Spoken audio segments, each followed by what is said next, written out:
Welcome everyone to where we are putting together solutions for those math and science topics that we are getting problems with. Today we are looking at algebra and specifically expanding brackets. This is our third video in this mini series and this completes it.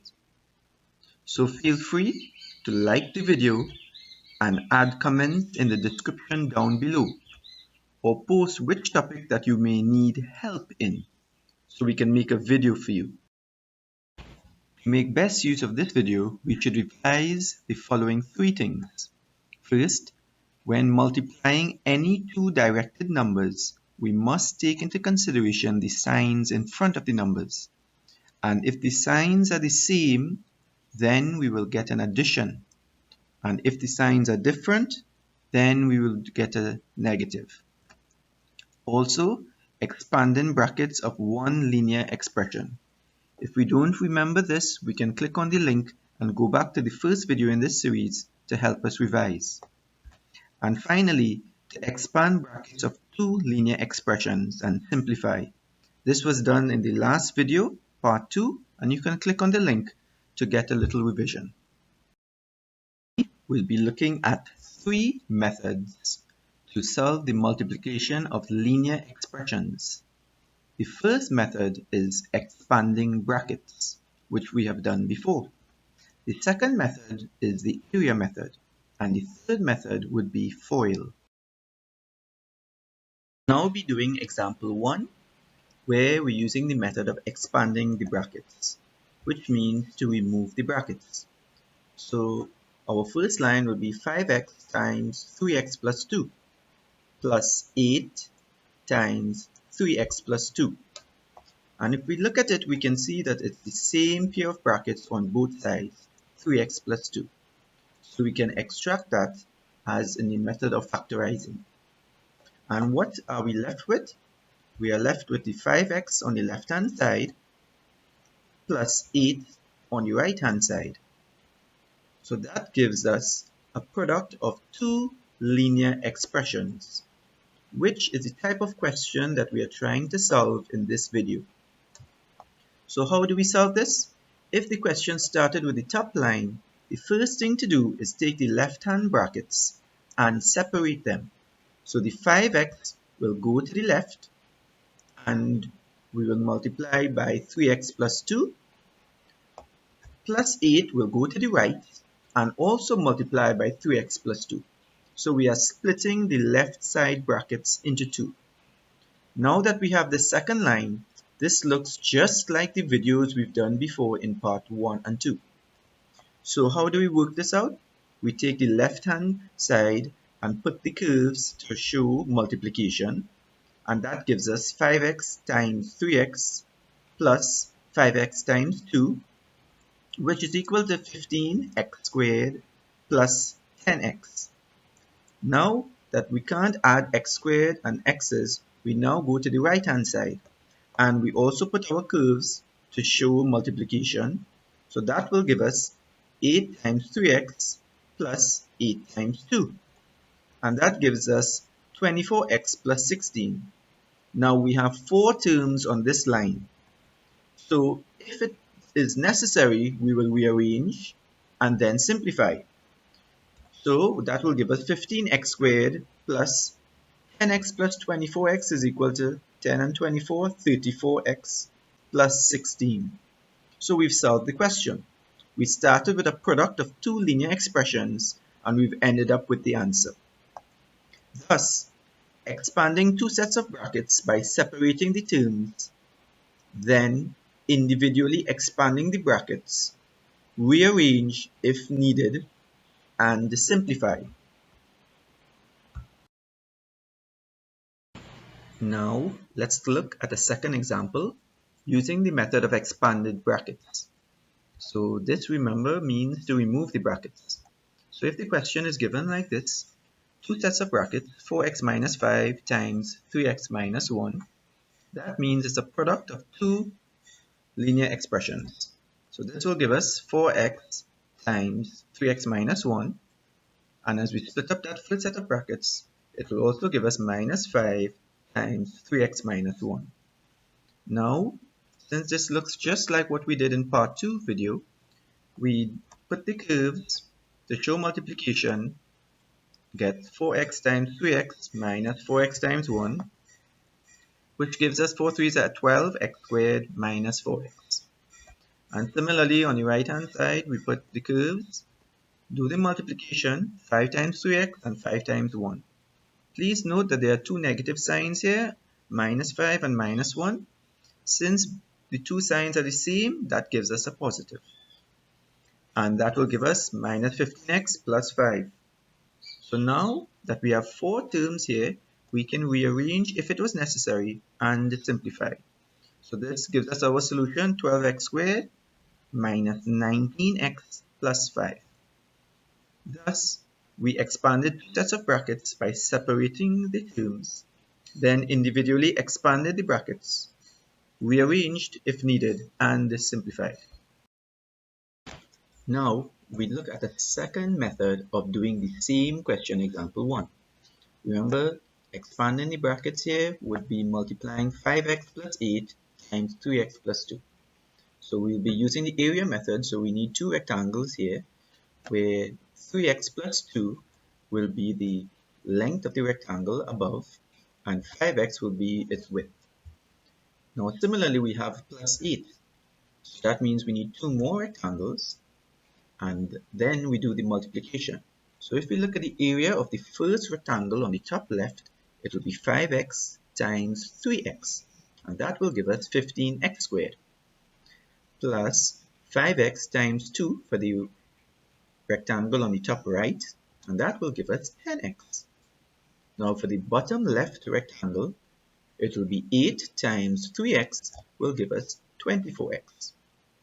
And for the last rectangle, 8 times 2 will be plus 16.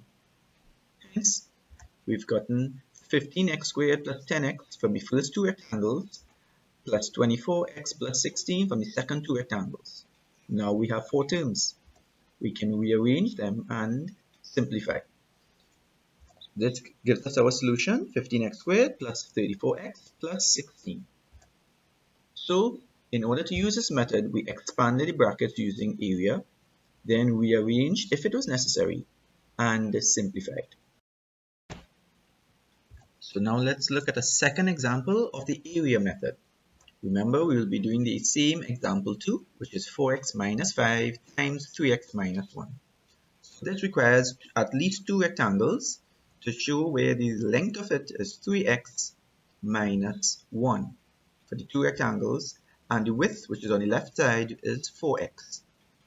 Now we also have to multiply by the negative 5, so that means we require two more rectangles, right, in which we already have the length 3x minus 1 and the width is 5.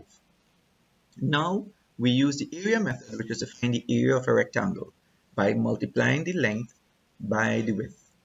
So for the first rectangle, it would be 4x times 3x. So 4 3s are 12x squared.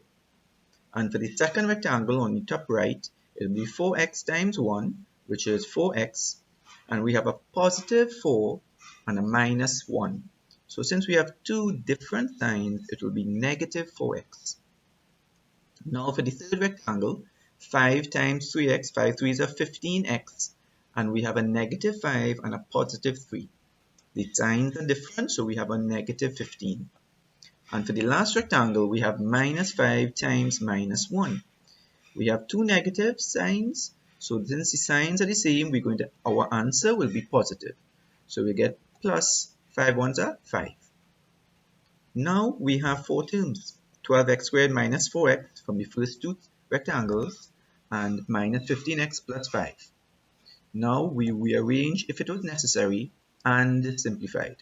So that gives us our solution, 15x squared minus 19x plus 5.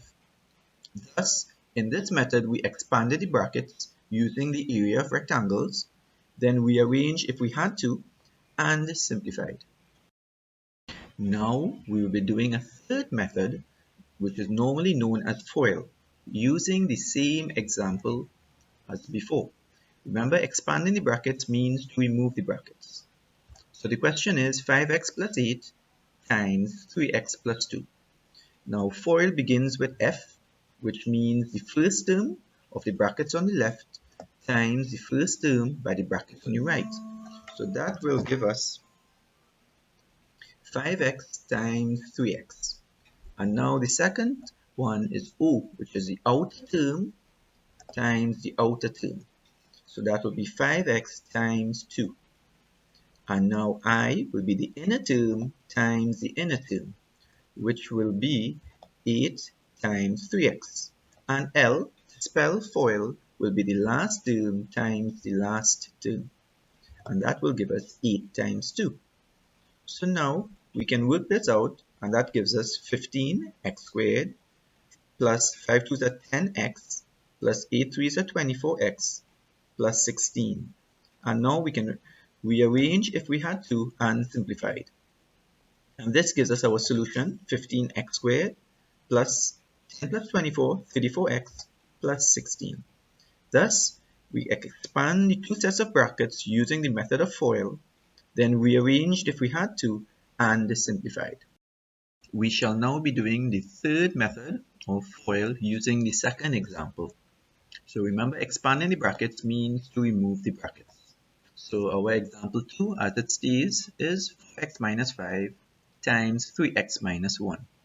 And as we said previously with FOIL, it is the first term times first term, which means to say that will give us 4x times 3x.